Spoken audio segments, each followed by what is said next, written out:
Welcome back to Where Robins Walk. Ethan says, now play like that away from home and see where that takes us. We are only a couple of points now away from the playoffs. Is this the season we say goodbye to Bristol City and its championship friendship? Welcome back to Where Robins Walk. We've got a whole host of discussion points this week, including Joe Williams. We're saying goodbye to Fali. Will he ever be back at Ashton Gate? The transfer window closing. What do we expect to happen? And we, of course, choosing our worst ever defenders, because now we've done our strikers and our goalkeeper from last week. Stay tuned to the end of the video as this team puts in the back line for the worst ever Bristol City side. We've got our full team back with us. Thank you very much for joining us. Ethan, Liam, Ben and Sam are back with us. Let's start with Ethan, given that tweet at the start was from your good self. Oxford away then, what has he got to do? What we got to see then? This is just home side to start performing away. I think it's just that scared, like just not being scared. I think that's the biggest thing. Like at home, we're so ruthless at the minute, and we're making it hard for teams to come, and it's a fortress for us. We need to stop playing like that away. Just the mentality, whether that needs tweaking or something like a system change when we're away from home, just something that, because as we all know how vital points are now, where we are in the league. So yeah, every point's vital, and we need to start winning away. So yeah, maybe a shift in mentality. Okay. Cheers, Ethan. Let's talk about the Blackburn game briefly then, shall we? Liam, you were there. Before we get into the Bristol City side of things, it was written to happen that Weimann was going to score against you. Bristol City have the knack of ex-players coming and scoring. Fans were applauding the goal. Is that right? No, not for me. Absolutely not. When he's substituted or at the end of the game, show your appreciation 100%. But when he scores and you've got sections of the crowd applauding it, it's no, not for me, not at all. Shouldn't be happening. If they want to do that, go and sit in the away end when he scores. It is bizarre, but well loved character, Sam, around your part still. What's that? Sorry, you dropped out a little bit again. Oh, he's a well loved character around the part still. Yeah, he's obviously regarded as a bit of a legend around the place, but yeah, still applauding him when he scores, especially in front of S82 as well, in the singing section in the corner. Yeah, not for me. No. Okay, Sam, let's have a look at some tweets from the game, shall we? Luke says it wasn't the best performance in the world, but I can't knock the effort and fight. A big 3 points and the attitude at the end with a real determination to grind out the win was really good to see. Subs were all very good when they came on. Exactly what was needed. What was your assessment of the game, Sam? Yeah, definitely. I mean, I thought the first 20 minutes we looked unbeatable. We got our goal thanks to Scott Twine master free kick again. And then we just sort of sat back on it. And for long periods, I did think Blackburn were going to take the win. But then the subs changed the game and we come right back into it. And it was nice for Nahki Wells to get the winner, especially because seeing as Blackburn is a team that he scored the most championship goals against.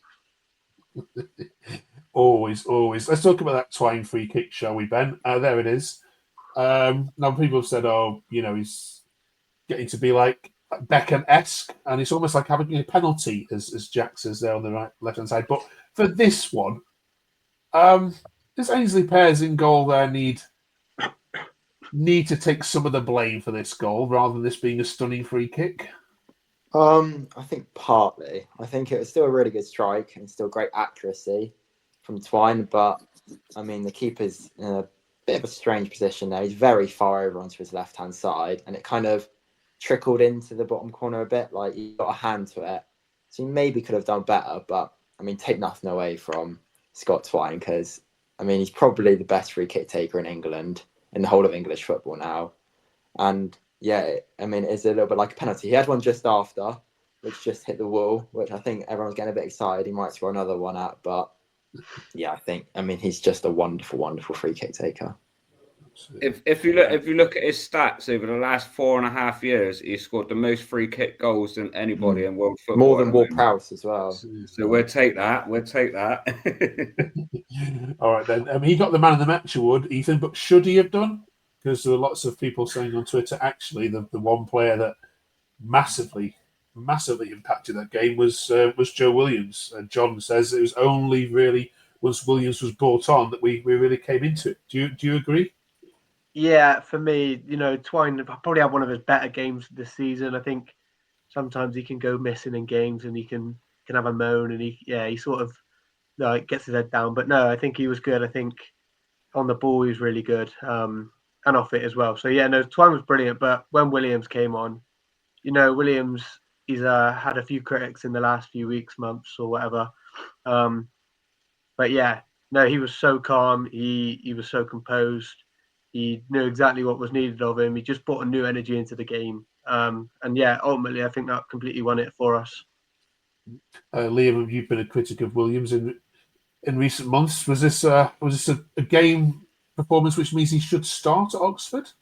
I think starting. I'm a massive Williams fan. I was banging the drum for him to be given the new deal at the end of last season. Can't see him start at Oxford. He's just come back from quite a lengthy injury with I think it was his Achilles he had a problem with. So maybe starting at Oxford might come too soon for him. But I definitely think having him back it just seemed to give everyone a lift when he came on. For all Bird did good yesterday, it was a different type of energy about him when Williams was playing a long night. Williams likes to, I think when Bird plays with Knight has to do a bit more of the dirty work. Sort of hampers his game going forward a little bit. But yesterday when Williams came on, he was the one accepting, he was the one breaking up play, he was the one shifting the ball quickly, and that sort of freed Knight up a little bit to do a bit more of his trying to find pockets of space in midfield. And the through ball for Wells for the goal was lovely as well. And not only that, the step over from Twine could have collected that ball, but he let it roll through his legs. Lucky Wells, deflection for the goal, but a good finish. And then obviously when we're celebrating, Williams is in the corner, like jeering the crowd up, getting everyone going. So yeah, massive impact yesterday for me. Okay. Ben, dare we believe then? I mean, nobody wants 5th and 6th. Look at how every team that lands in 5th and 6th the following week then loses. Blackburn are now out of it. Middlesbrough lost as well. West Brom are boinged back in. And you are there, aren't you? Yeah, we are there. I mean, we've still got a lot of important games to play. I mean, we've still got to play a lot of the teams around us. So they're the games that are really going to matter. But, I mean, I suppose Blackburn are one of those teams and we've got the win, so it's a good start. But, I mean, there's still so much this season left to be played. And we have to start winning games away from home if we're going to get playoffs. I think that's the simple answer. We're just never, ever going to finish any higher than 9th or 10th with the away form we've got currently. Sam, you getting a little bit excited though? Yeah, definitely. But we just need to improve on our consistency. I mean, some of the results over the last few months, if we would have played better, we could be right up in the mix. Not just playoffs, but automatic talking. Okay.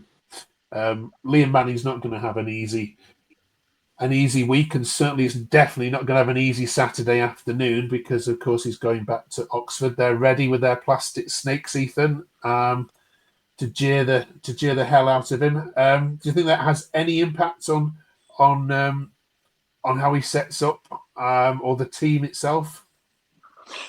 Yeah, I don't know if there'll be any different setup, but I think it will be a motivator for sure. I think what a way to start something special away from home now. I think, we all need it. So, yeah, Oxford away is the perfect motivator for Manning and his players to get up for and win away there and hopefully start a little streak that can propel us up the table. Okay. We'll, of course, review that game here next week. Join us for that one. One player that's on his way, though, Liam, is our old friend Fali. News has been confirmed that he's off to Stern Graz, not Stoke City, as it was widely reported by some, I think, until the end of the season. Some comments on here. George says, surely we need to question needs to be asked who's scouting these players. Ashley said he should have been loaned to an English club. And Liam says, I hope it works out for him at Stern Graz, so he either returns with his head right or we don't make a loss on him.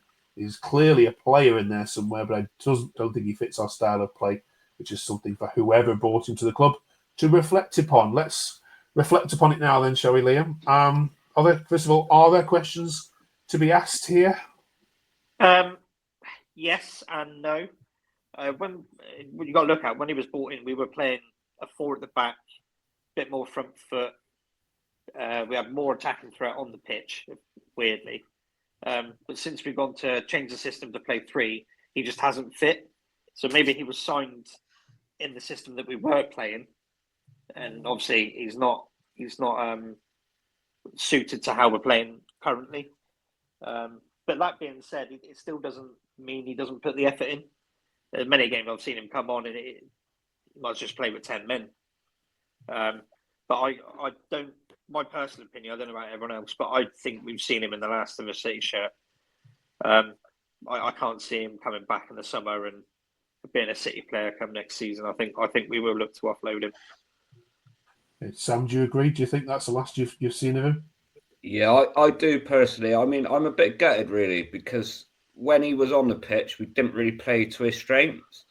I mean, he's the type of player you want to be whipping crosses into the box, not playing long balls for him to chase. But it's a shame now with Sykes back and putting the crosses in.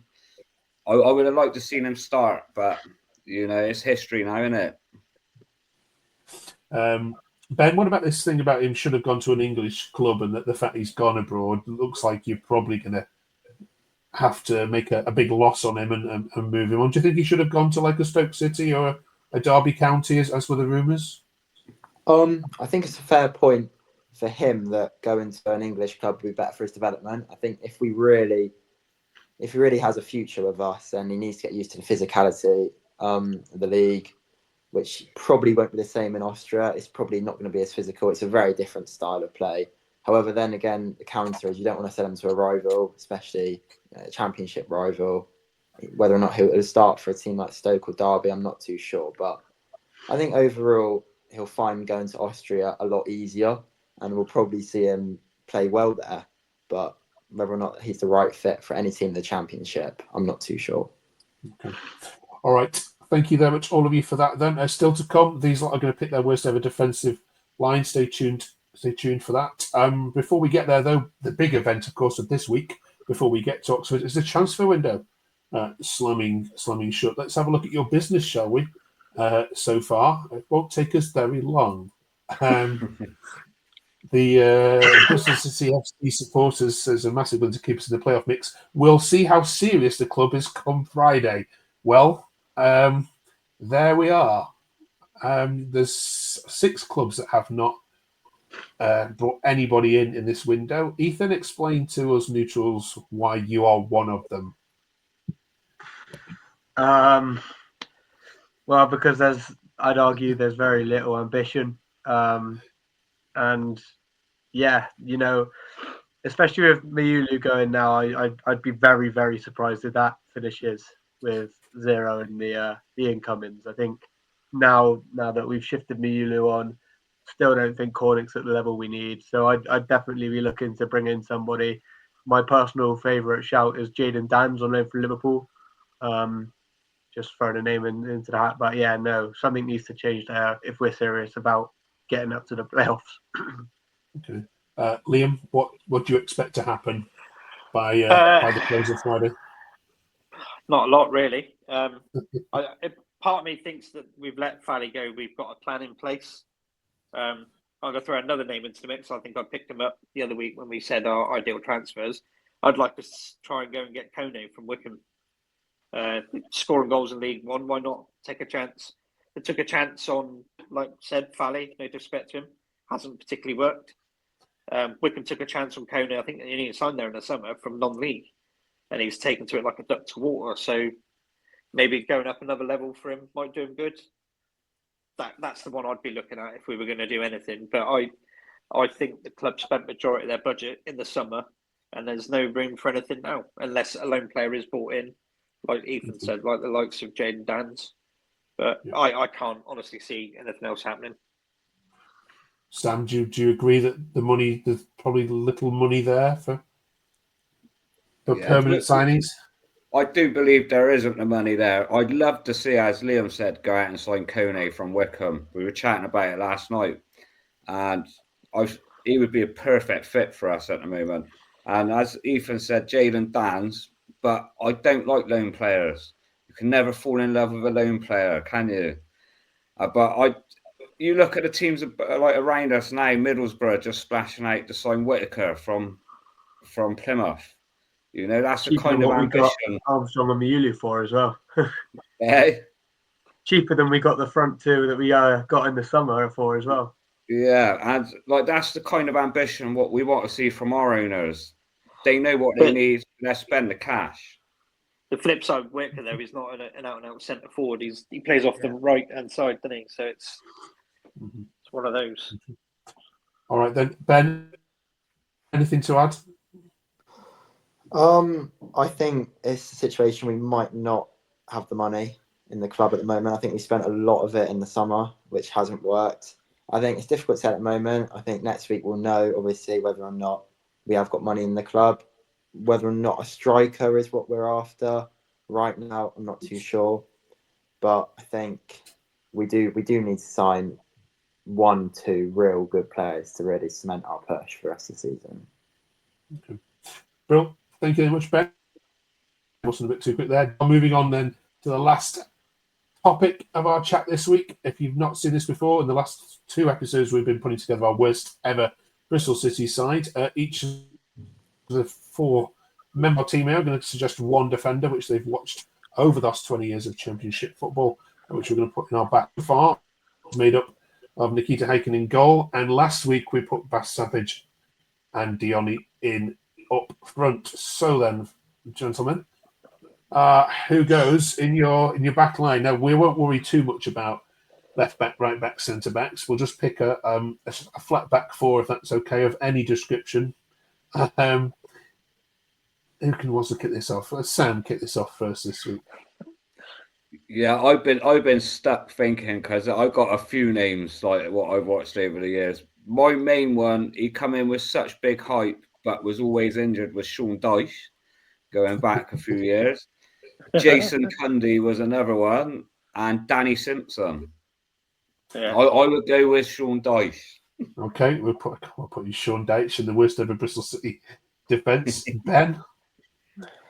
Yeah, I thought Danny Simpson as well. I thought he came in with such a lot of hype. I think it was McGurvan as well, the left back. Another player we just didn't see much of. El Abd as well, another player around 2012 who capped, who only had a few appearances. I think another one that came in with quite a lot of hype, which I'm not sure performed, was Filip Benkovic. He's brought him in around 2020. I thought he looked like a decent player, but he never really lived up to it. So yeah, I think Danny Simpson's a good shout. Okay, that's 2. Liam? I'm going to go for Joel Ekstrand at the back. I'm going to throw Nicky Hunt into the mix as well. Wow. And he wasn't particularly that he was bad, but he played one game and broke his leg, and we never saw him again. It was George Elokobi. Oh. But if I'm going to say one of the 3, I'm going to say Joel Ekstrand. We signed him. I think we signed him from Watford, known defender. He just was always injured, and then we released him come December. Okay. So yeah, for me, Joel Ekstrand. All right, good shouts. Ethan, finish this off then if you can.